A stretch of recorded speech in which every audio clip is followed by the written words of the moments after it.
Welcome to this week's Tuesdays at 2. I am your host, Amanda Crawford. I am filling in this week for Antoinette, who is under the weather. She's not been feeling well. If you have any questions as we go through this, feel free to drop those in the chat box. If you are watching the replay on YouTube, you can put those in the comment section. We will monitor those also. And then we'll also have a Q&A session at the end of the live session. And you may hear me pause occasionally as we go through this, just as I try to read any of those questions that come through to me. So let's go ahead and get started. ShillerLearning is a part of the nonprofit Rising Stars Foundation. Our goal is to help students of all abilities and budgets get the benefits of a Montessori-based, personalized education that will help maximize their potential. We support parents and educators in a variety of ways, Tuesdays at 2 being one of those. And another way, we have our homeschool blog at ShillerLearning.com, so you can get on there and look for tips, encouragement, and some of our free printables that we have on there. And then as a part of our nonprofit service is near and dear to our hearts. So today we're going to talk about service projects for kids.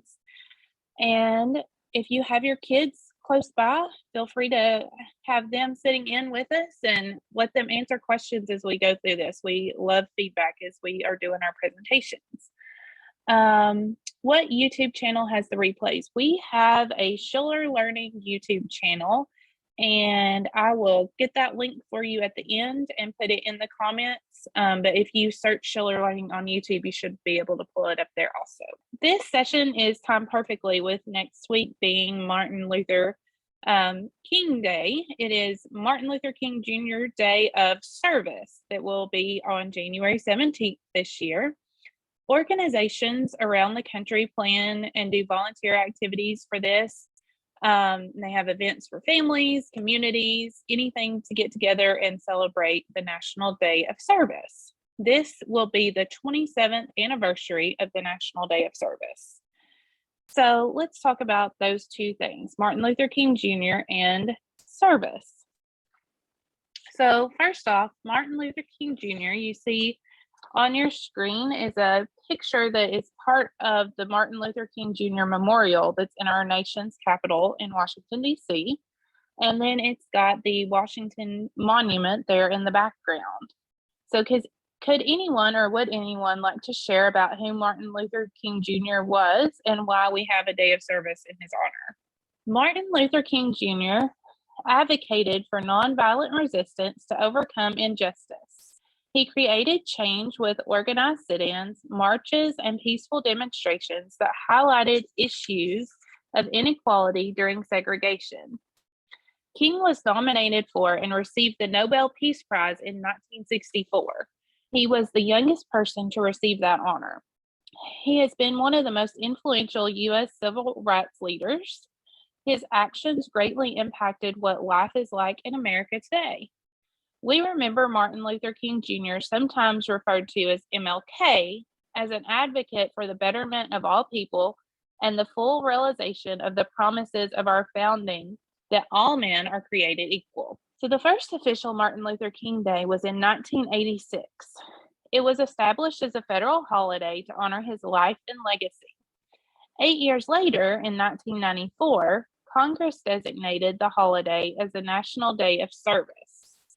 The Martin Luther King Jr. Day of Service to encourage all Americans to volunteer to improve their communities.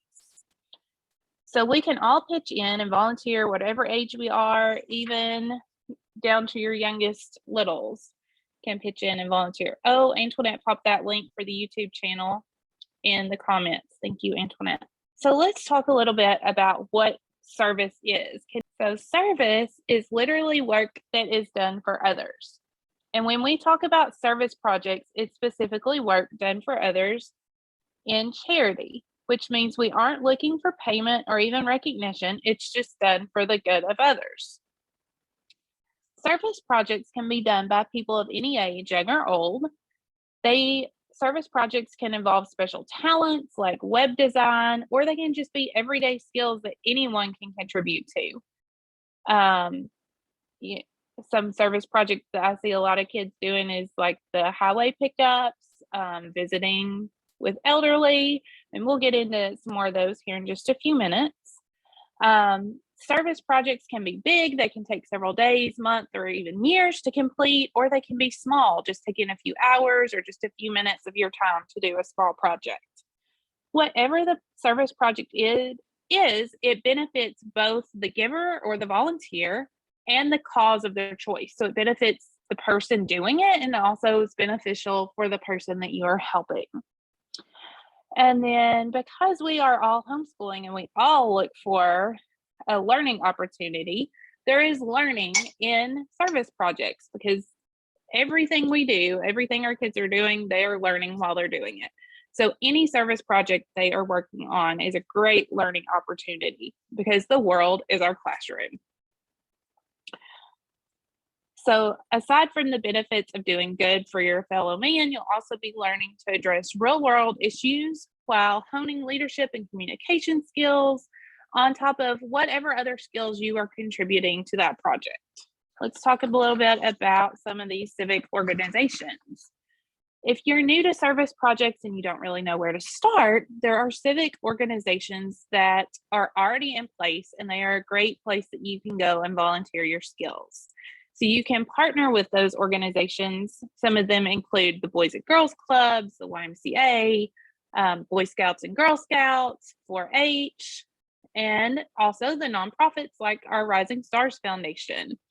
Parents, if you're interested in volunteering through us, you can get on the risingstarsfoundation.org, and we have plenty of volunteer opportunities available there. So what are some service projects that some of you all have worked on, and organizations that you have worked with? I'll start.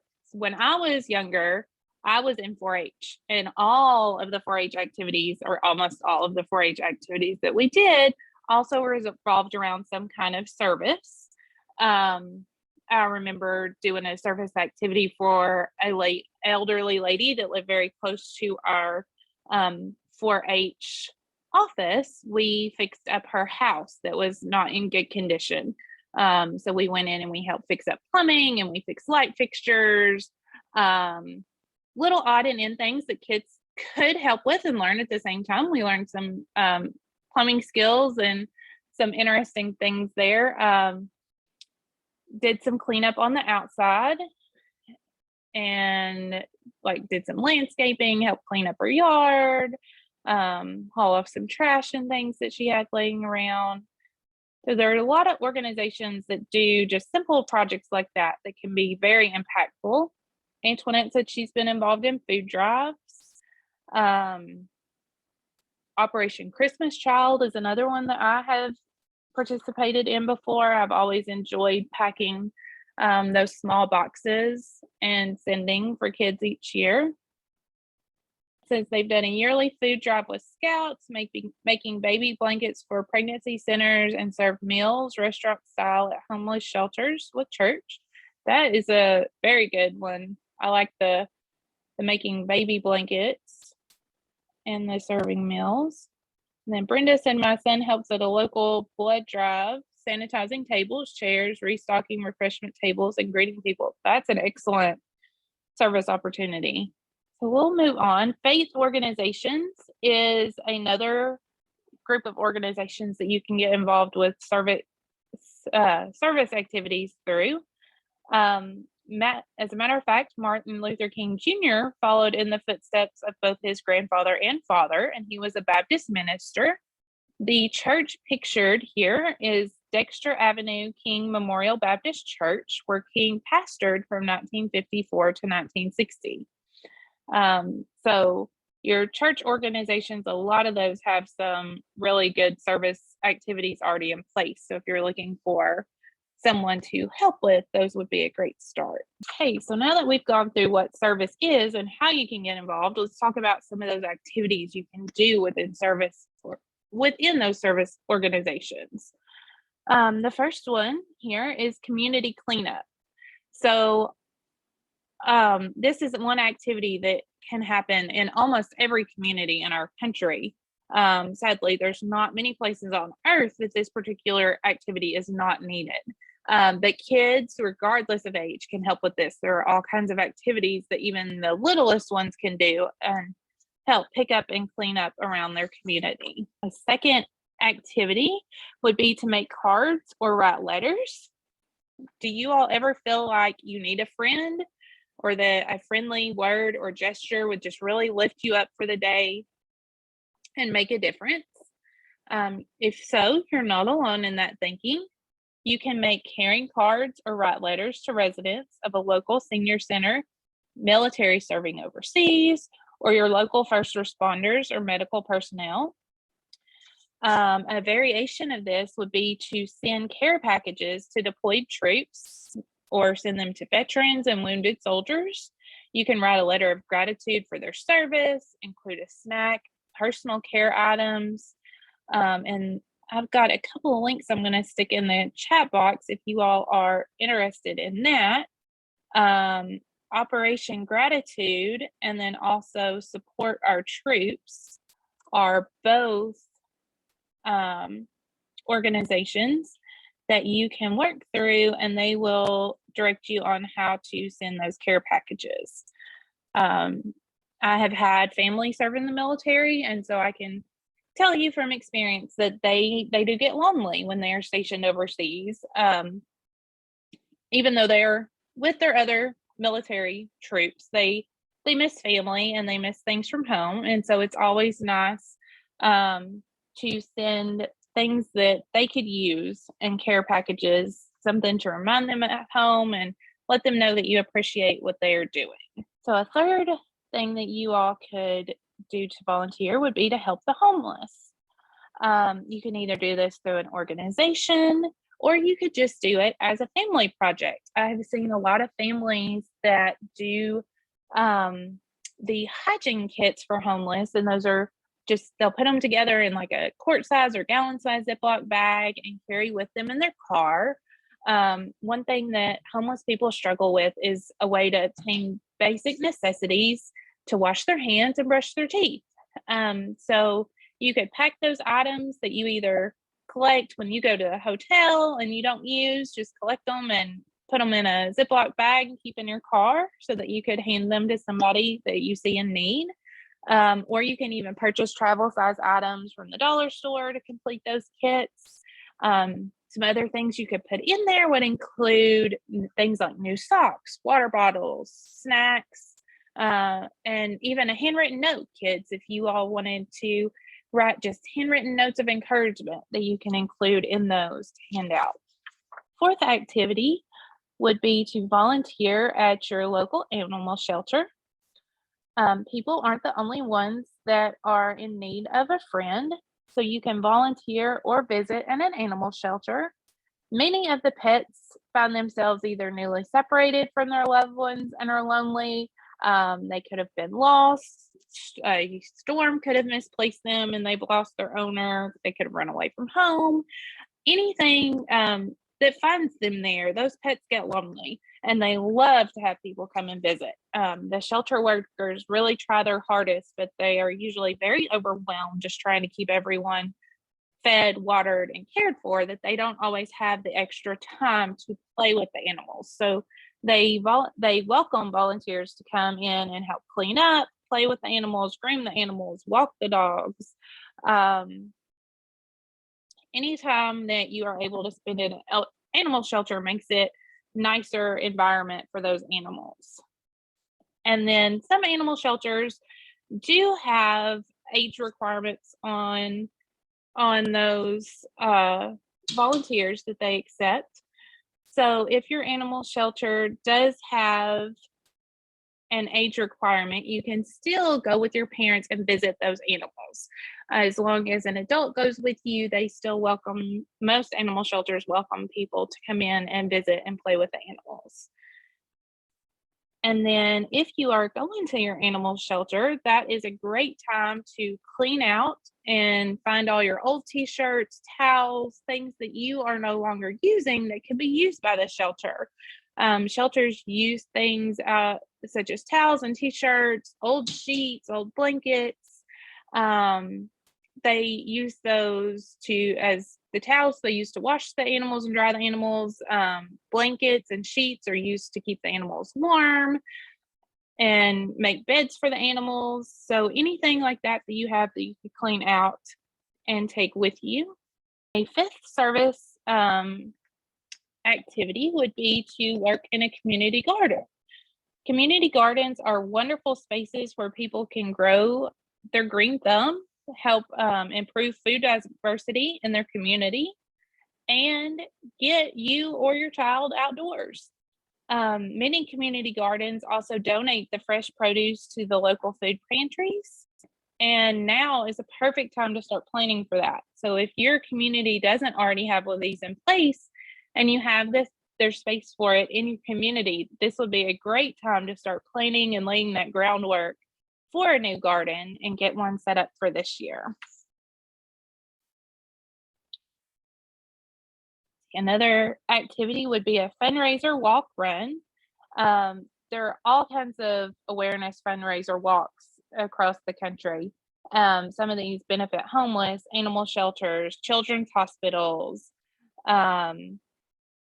There's so many different organizations that these do benefit. And I'm sure you can probably find one close to you that would be near and dear to your heart. It can be a lot of fun to raise awareness for the cause, and the walks can be super fun for kids to participate in. And then another activity would be to recycle old athletic shoes. If your kids are outgrowing those old shoes or they're getting worn out from the walk, you can recycle those and have one less thing for your landfill. So old sneakers or tennis shoes can be transformed into sports surfaces like running tracks, baseball fields, and basketball courts. Nike has a Rescue a Shoe program that has ground down more than 28 million pairs of shoes, turning them into more than 450,000 sports services around the world. So you can actually donate shoes directly to the Nike store near you. You can look up and see where your closest Nike store and donation center would be.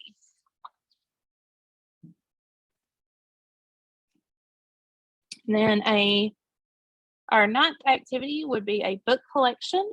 You can collect used magazines, paperbacks, and hardbacks to donate to things like prisons, jails, shelters. All of those places are usually overlooked when a group is hosting a book drive, but books are needed at those types of places. And then our last activity is pitch in for the elderly. You can organize a group to rake leaves, shovel snow, or do housework for your elderly neighbors. If you don't have an elderly neighbor, there are usually senior citizen neighborhoods in the area that you can have kids volunteer for and pitch in at any of those like assisted living type neighborhoods. I know they are always welcome, usually, to have kids come in and talk to them. COVID might make things a little different in some areas, so I would definitely call and check in before you go. But I know a lot of the elderly that are in those assisted living type homes don't always get visitors as often as they would like. So they love for people to come and sit and talk and do things with them. And then another service thing that I just thought of being right after the holidays, who needs their house cleaned out? I know my house is overrun with stuff that my kids have gotten. And I always like to spend this time cleaning my house out, and your children's hospitals will usually take your donated toys that are still in good condition. Usually they like the hard plastic ones that can be bleached or at least cleaned down with some kind of sanitizer.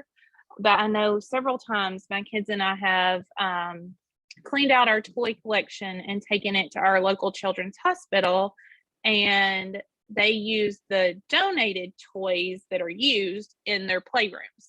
So our children's hospital has a playroom on every floor, and that it's great to donate toys and have in there for those kids. If you've ever had a child spend any time inside a children's hospital, you know how important those playrooms are.